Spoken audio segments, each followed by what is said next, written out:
Exploring Idaho, the television adventure showcasing our state's unique people and places, is brought to you by Albertsons, Southwest Airlines, the Idaho Department of Commerce, 7 regional travel committees, and KTVB Channel 7.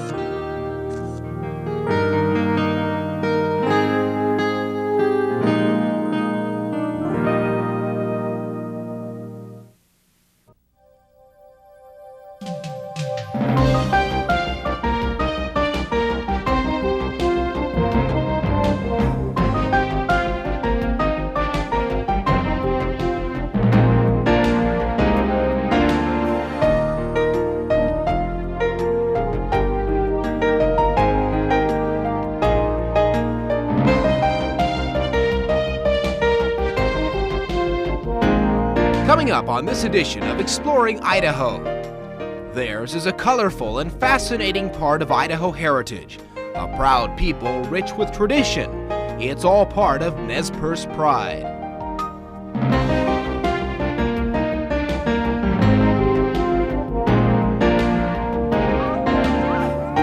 And while the weather may be a bit chilly, that's not stopping these anglers from dropping their lines in the water. It's the perfect time to go searching for steelhead.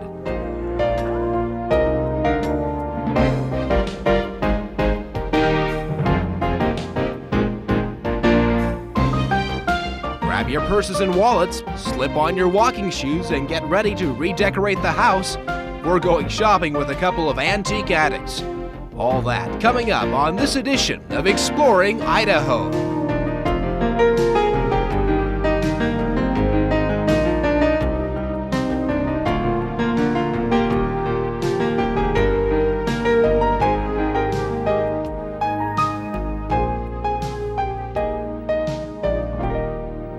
Hello and welcome to this edition of Exploring Idaho. They were among the first inhabitants of this great land we call Idaho, the Nez Perce Indian tribe. They have lived here for thousands of years, and they're still a vital part of Idaho today. The Nez Perce tribe has a fascinating history, one worth checking into. For thousands of years, the valleys, prairies, and plateaus of north-central Idaho have been home to the Nez Perce people. Their roots run deep in Idaho, known as one of the most resourceful tribes in the country. The Nez Perce lived in the valleys of the Clearwater and Snake Rivers. They fished the streams, hunted the woodlands, and dug the bulbs of the camas lily on the high plateaus. Volumes have already been written about the history of the Nez Perce tribe, but their story is not complete.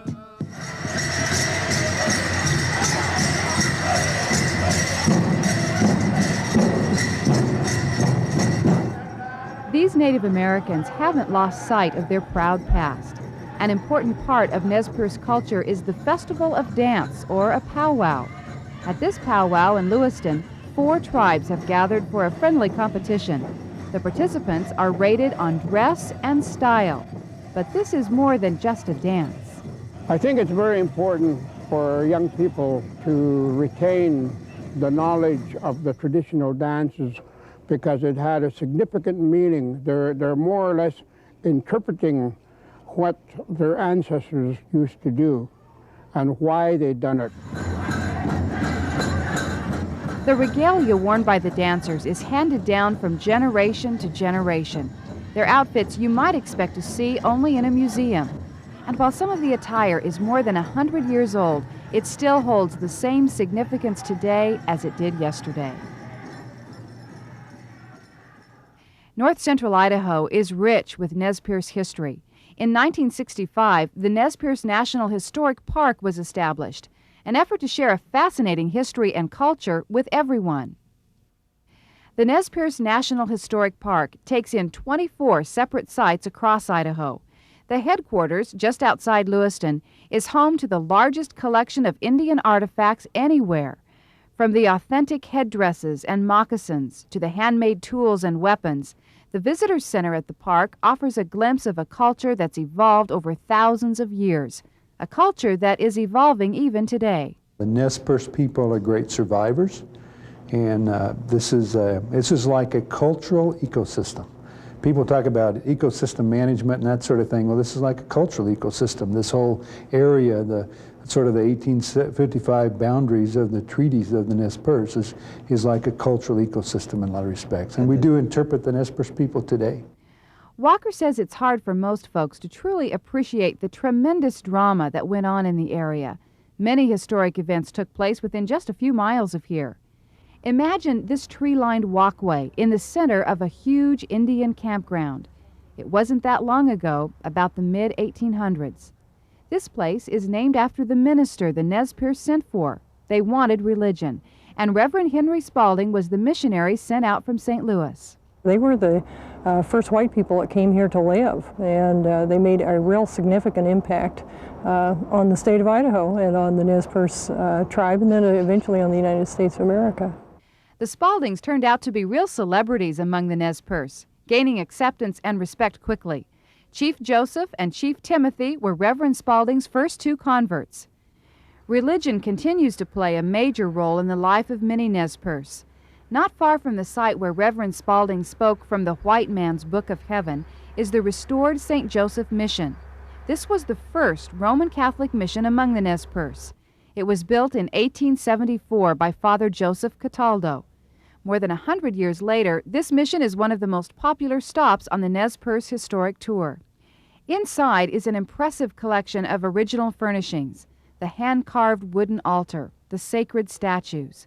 While the mission is no longer an active church, a Mass is held once a year to commemorate the mission's role in the religious life of the Nez Perce. But not everything here is ancient history. Rose Frank, an elder in the tribe, is living proof of that. She helped revive a Nez Perce craft that was on its way to becoming a lost art. Rose is a master corn husk weaver. Rose weaves baskets and bags the same way her ancestors did hundreds of years ago. The Indian women, they counted every strand to make your design come perfect. I think the thing I like the most, besides the spots and the color, is their disposition. They're just lovable animals. Bonnie Ewing is also working to bring back a part of Nez Perce culture that nearly faded away. She raises Appaloosa horses for the tribe. The Nez Perce were among the first to breed these horses. Used in battle, they became commercially popular in the 1930s. Later, they all but vanished from the Nez Perce tribe, until a couple of years ago. Today, an aggressive program aimed at reestablishing the Appaloosa population among tribal members is meeting with a great deal of success, both for the horses and those who raise them. When a Nez Perce touches an Alpi horse, it's a pride, whether it's your horse or not. You just feel a little bit of pride that, you know, somewhere back there, your people were a little bit, you know, were responsible for this animal.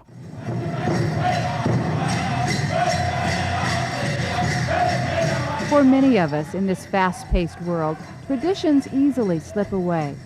But for these Native Americans, the task of keeping their colorful heritage alive is most important, passing along from one generation to another what it means to be a Nez Perce. The Nez Perce people are very, very proud of their heritage. They're very, very proud of their history, what had happened to them.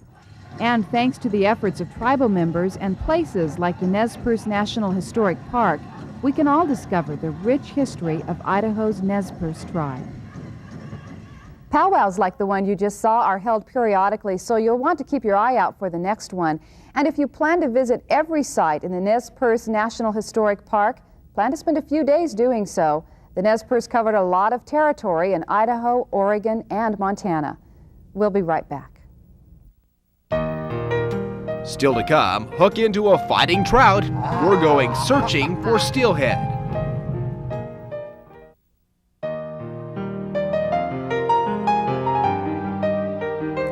There's a chill in the air. The trees have lost their leaves and there's a light dusting of snow on the mountains. Indeed, fall is here and winter is on the way. So you would think most people had given up on fishing for the season, but not so. For some, the best fishing has just begun. Exploring Idaho's David Mills is here with the story. Well, Dee, this time of year marks the annual steelhead runs down the Clearwater, Salmon, and Snake Rivers, and thanks to recent conservation effort, those rivers are loaded with the fighting trout. And in a state where more folks have a fishing license than a driver's license, there are plenty of anglers ready to set their hooks into an Idaho steelhead. It is the deepest canyon in North America. It is here the Snake River carves its way through some rugged yet breathtaking country. Idaho's Hell's Canyon is a jewel in the Gem State. And even as gorgeous as this place is, there's one more thing that beckons folks to this canyon: the chance to hook into an Idaho steelhead. Ah! This is what we're waiting for. It's quite a thrill to be able to fight one of these fish. It's like an electric shock. Is about what it is, feels like. Look at that, there he goes again. Rod Paul has been fishing for steelhead here for the past 5 years or so. He says it's something you just never grow tired of. Fishing guide Alan Lamb is convinced he's got the greatest job around. This Idaho native says he's been fishing this river since he was knee-high to a steelhead. Today, he gets pleasure out of watching others reel in their catch. All right. I think it's more fun for me to watch somebody else catch a fish, especially somebody that never has caught a fish before. In fact, I probably get more excited for them than they actually do. It's something that I think that everybody should experience if they could. That's a rush and a half. Waited all day for that. Arms tired. Whew. That's what it's all about. It's also about knowing where the fish are. And if you really want to catch them, you'll need a way to get around. Jet boats on the Snake are as common as cars on the highway. But guides like Alan Lamb aren't so easy to come by. He works his way up and down the river, fishing his favorite holes. Okay, Dave, we're going to give you this pink one here. And the only reason I'm choosing this one, it's kind of a reflecting pink color, and I'm hoping that's going to catch one of them's eye. Alan knows his stuff and shares it with folks from all over the world. He's pretty busy this time of year. The fall steelhead runs attract seasoned anglers as well as newcomers. We get a lot of people that have never been out here fishing before, or maybe never even fished before, that come out. And actually the fishing is just the upside of the whole trip. The scenery is probably one of the biggest items most people are amazed with. As nice as this place is, I've got to be honest with you, there's only one thing on my mind: catching fish. All right. Reeling in a steelhead isn't always easy. They average about 12 pounds. To say the least, you know when you've hooked into one.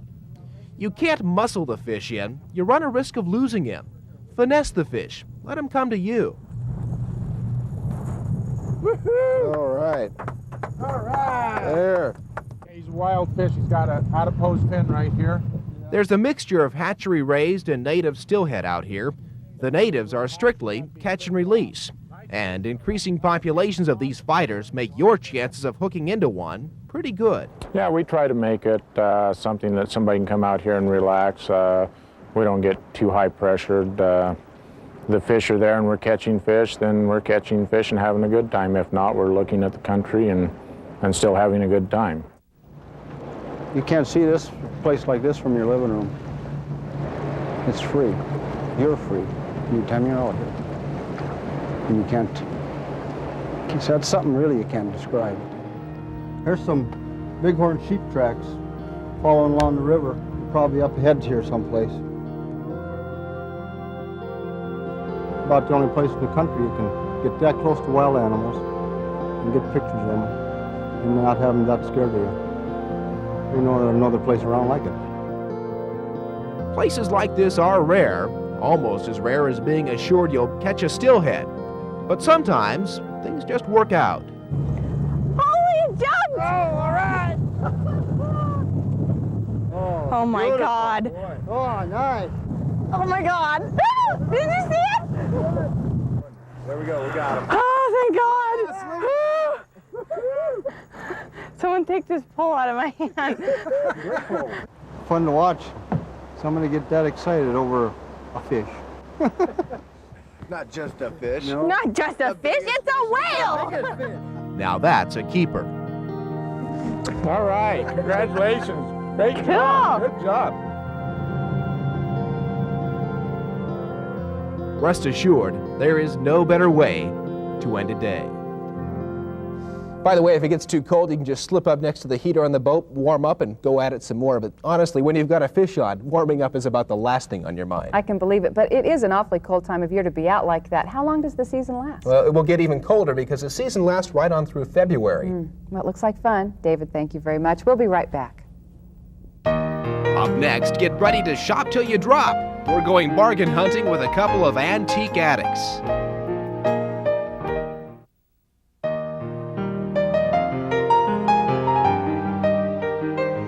Do you like to get a little nostalgic every once in a while? Well, if so, this next story is just for you.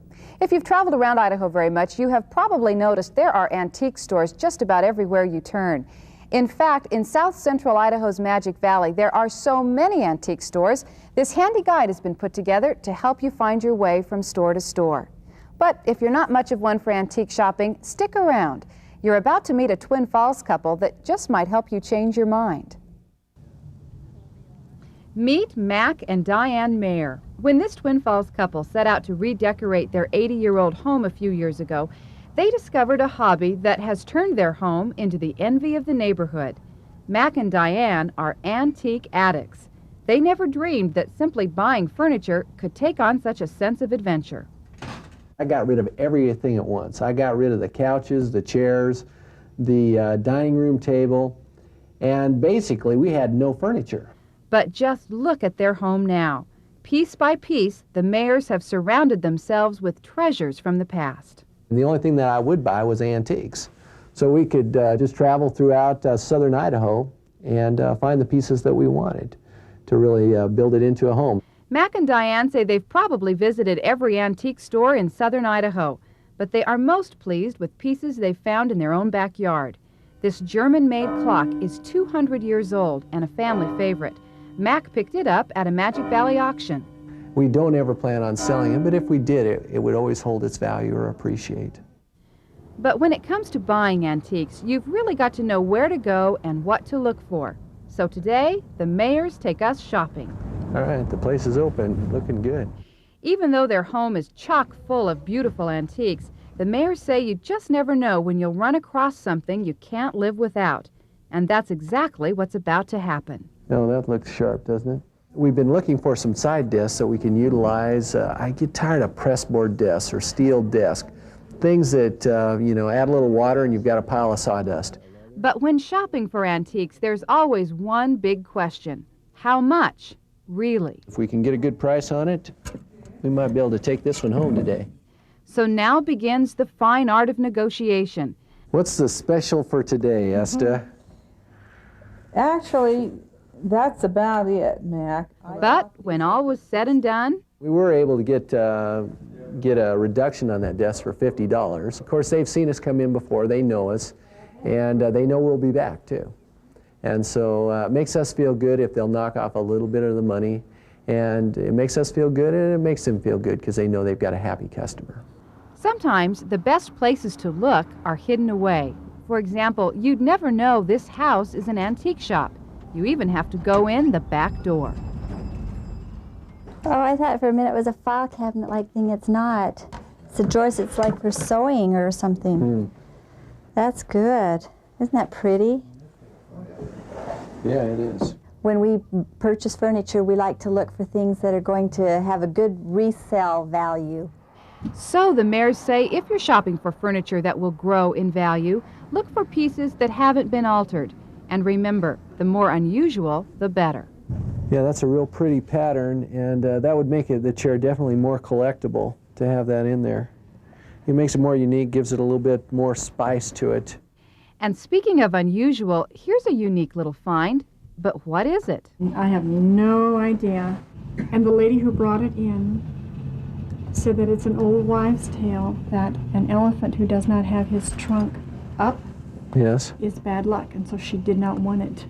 I got quite a bargain on it, but I don't know if I really want it here. Well, we're not going to buy it if its trunk ain't up, so. That's right. Whatever you end up taking home from the antique store, there will always be a bit of mystery surrounding its origin. And if you're a curious person with a healthy imagination, Don't be surprised to find yourself staring at your find and wondering. Antiques give a certain feeling to a home that, you know, this was back in Grandma and Grandpa's day, or what was it like back when these people were sitting on this couch, and when their little kids were looking up and seeing this grandfather clock, and when it was going off. It just creates a different era, a different atmosphere. That is fun to just imagine. So if the mayor's inspired you to get out and do a little antique treasure hunting yourself, you can start just about anywhere. But if you start in the Twin Falls area, be sure to pick up one of these booklets. They're available in most antique stores and will prove very useful as you go from store to store. We'll be right back.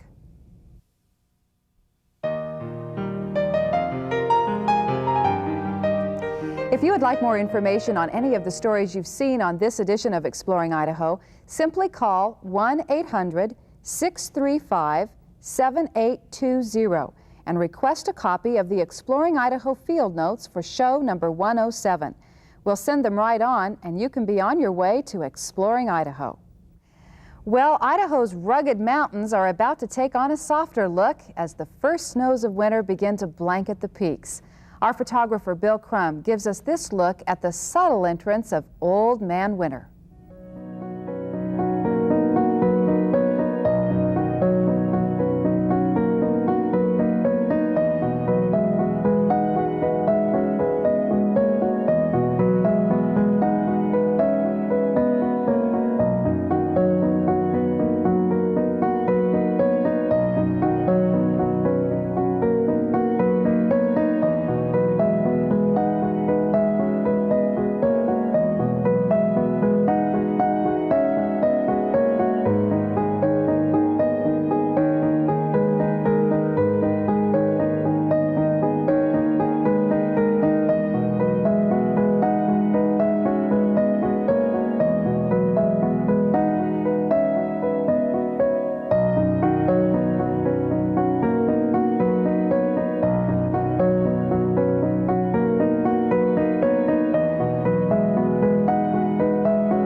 Thanks for being with us, and we hope you'll join us again next month for a special one-hour edition of Exploring Idaho.